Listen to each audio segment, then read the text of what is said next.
Where's the shooter?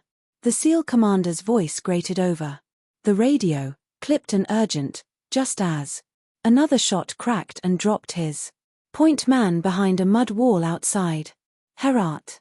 Nobody had eyes on her. Staff Sergeant Clara Mitchell had remained submerged in the irrigation canal for 3 long hours, her body concealed with a rebreather, her rifle sealed tight inside a waterproof casing. The Taliban sniper, who had pinned an entire SEAL platoon, thought himself beyond reach, set nearly 890 m away. He never even heard the bullet that ended his life. But the SAS heard it. They caught the quiet whisper in their comms. Target neutralized. Phantom 7 out.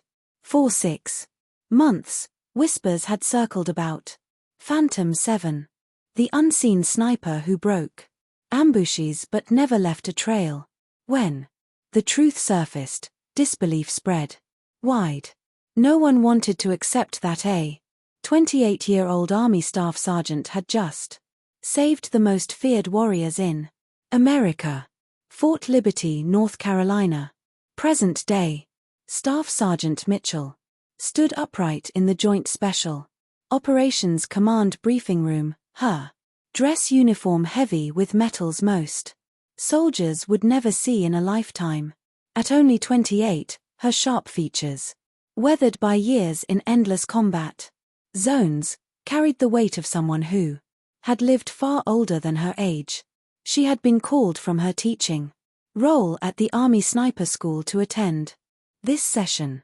And as the narrator of old Bill's tales would remind you, whether you're listening in California, New York, or anywhere in between, you're about to hear a story few have ever known. Across the table sat 15 men, Delta Force officers, SEAL leaders, and Green Beret captains, each weighing if she was the solution to a mission nobody else dared attempt. They needed a ghost. Someone who could disappear into rivers, into earth, into nothing itself. Someone who had already spent 4 relentless years with JSSC, completing missions solo in places where backup was nothing more than a word. General Mitchell flipped open her file and scanned through it. 3 bronze stars with Fowler devices, a silver star, pending elevation, an astonishing tally of engagements across Iraq, Syria, and Afghanistan. Yet the dossier never revealed the missions that never existed. On record, the unclaimed kills that preserved entire platoon, or why operators spoke of a figure who moved like death in the water. They had named her the River Wraith. Phantom 7 was the call sign, but her legend reached further. Clara's path had begun on the Red River Reservation in Montana, where her grandfather, once a Marine Force recon sniper from the Vietnam era, raised her after her parents passed. He taught her more than marksmanship. He showed her how to read the wind by watching grass bend, how to slow her pulse until her heartbeat vanished, how to blend seamlessly into the earth around her. Above all, he taught her the secret of water. Their ancestors had always understood rivers. They weren't barriers. They were passageways. They were shields. They were weapons. By 14, she could hold her breath nearly 4 minutes, hit a deer from 400 m, and track a man silently through dense forest. At 18, she enlisted, not in the Marines, despite tradition, but in the Army, because it guaranteed her a slot in sniper school. At Fort Benning, instructors swore they had never seen marksmanship like hers. It wasn't just precision.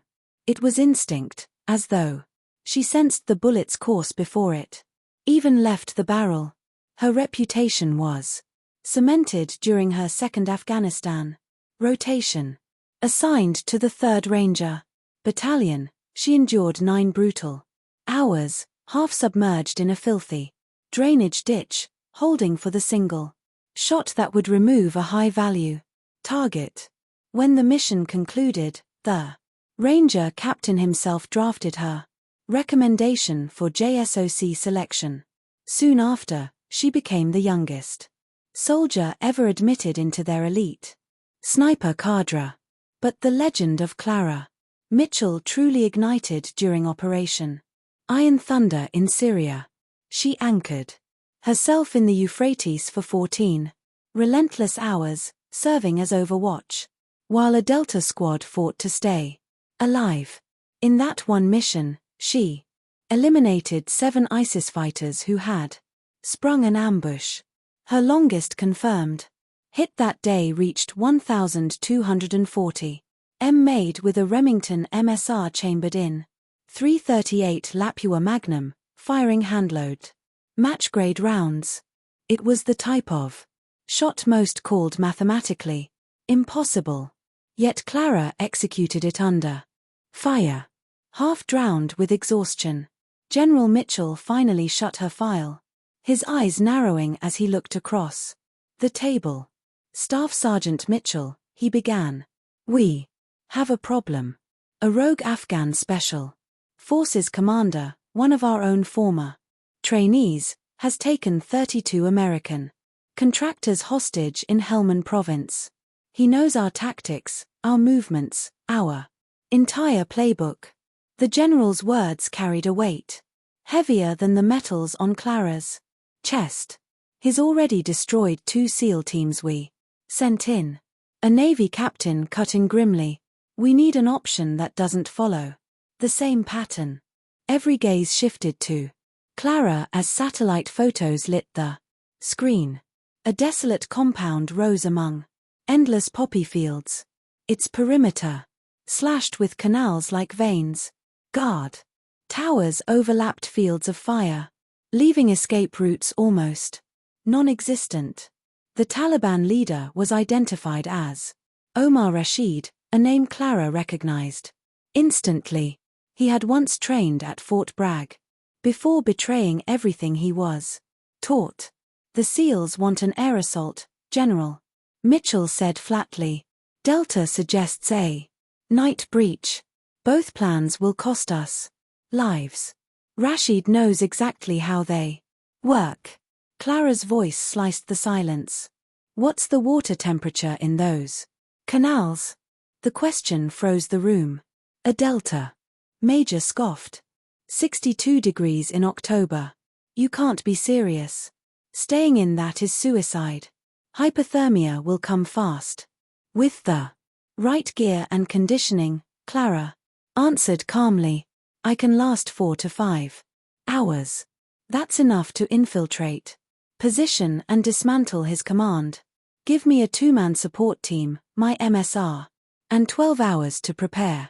No helicopters, no breaches, no drawn-out firefights. The SEAL captain frowned. The canals vary. 40 deep in places, 6 in others. You'll be exposed. Not if I move under cover of night and settle before dawn, Clara countered. The canals are thick with debris and silt. That's concealment if you know how to use it. And I do. General Mitchell leaned forward, his tone cutting away the last doubts. The hostages include the Secretary of Defense's niece. We've been ordered to recover them within 72 hours. If this plan fails, it won't, Clara interrupted, her voice like steel. Her tone was cold as steel. I don't fail, sir. I adapt. I adjust. I finish. A Delta Major scoffed. No woman has ever. Clara's eyes locked onto his, sharp as a rifle scope. Gender doesn't pull a trigger, Major. Training does. Patience does. Or would you prefer to send in another team just to die? The room fell silent. Outside on the balcony, Clara Mitchell stood alone, watching the sun dip behind Fort Liberty. Her thoughts drifted to her grandfather's final lesson before cancer claimed him. The river doesn't fight the rocks, child. It flows around. beneath, and through. Be the river. She had become the river for a decade. Slipping through battlefields, carrying death in her current, never seen, always felt. Her phone buzzed. A message from her sister back on the Red River Reservation. Lit up the screen. Saw the news about the hostages. I know you can't tell me anything, but please be careful. Your nephew keeps asking when Aunt Clara is coming home. She stared at the words. He was 8. The same age she'd been when her grandfather first placed a rifle in her hands. She had promised to take him hunting that winter to pass down the lessons that had shaped her. But first, 32 Americans needed to live, to see their own families again. The heavy door creaked open, and Master Sergeant Alvarez, a seasoned Delta operator, stepped into the corridor. He studied her with the calm of a man who had seen too many missions fall apart. I've read your file, he said steadily. On that shot in Syria, 1,240 with handload rounds, that should have been impossible. Even a 338 Lua rarely stretches that far. Clara's reply was calm, almost casual. Everything's impossible until someone makes it real. Master Sergeant Alvarez handed her a sealed folder. Your support team, we move in 6 hours. By the way, the SELS are running a pool. 50 grand says you never even take the shot. Clara allowed the faintest smile. Tell them I don't bet on ego. I bet on training. Helmand Province, Afghanistan. 0200 hours. Clara eased herself into the Black Canal. Nearly 2 miles from the target compound.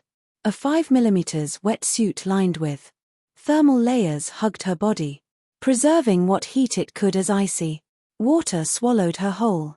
Behind her, Master Sergeant Alvarez and Sergeant First Class Bennett set up an overwatch.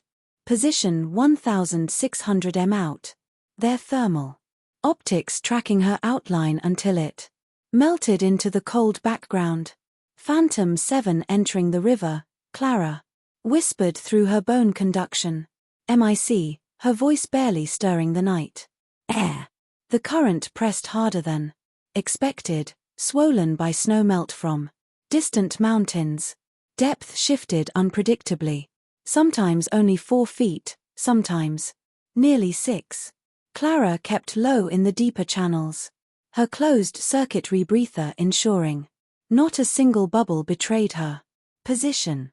90 minutes in, her core temperature had dropped to 95 degrees. Still within her threshold, but edging into dangerous ground. In her mind, her grandfather's words echoed. The cold is just another environment. Child. Respect it, endure it, and it will respect you back. At last, she reached her chosen hide, 450 m from the compound's main building, tucked behind storm debris that had formed natural cover. She settled in, lifted her scope, and began her count. 17 guards. Each man's patrol rote and rhythm committed to memory.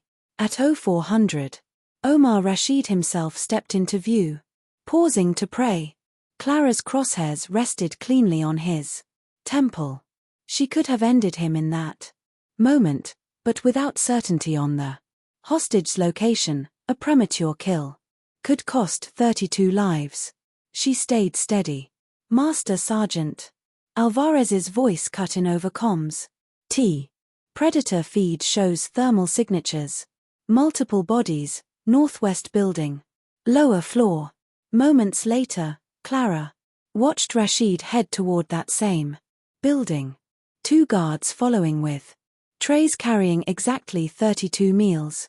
Relief rippled through her. Proof the captives were still alive. By 0530, dawn stirred the compound. Guards rotated. Traffic grew heavier. Clara kept tracking faces. Every detail etched into her memory. Then Rashid reappeared. This time holding a video. Camera. Her pulse froze. Execution. One of his fighters dragged an American contractor to his knees in the dirt. Clara's breathing slowed to near stillness. Range. 447 meters, wind 6 miles per hour, full value. The world collapsed to a single point. The mechanics of a flawless shot. Water beated down her rifle barrel as she eased it above the surface, clearing the optic. Her core temperature had plunged to 93 degrees Fahrenheit, deep in hypothermia. But her grip stayed firm, steadied by discipline and muscle memory drilled over years. Rashid raised his pistol, beginning his propaganda monologue. Crack. Her first round ripped through his temple, cutting him down mid-sentence. Before his body even hit the ground, Clara had already cycled the bolt. The second shot dropped the cameraman. The third hit the guard holding the contractor. Chaos erupted instantly. Fighters swarmed toward Rashid's body, making themselves open targets. Clara fell into rhythm. Bolt, breathe, squeeze, cycle, breathe, squeeze, cycle. 5 shots in 20 seconds. Every round landing with surgical accuracy.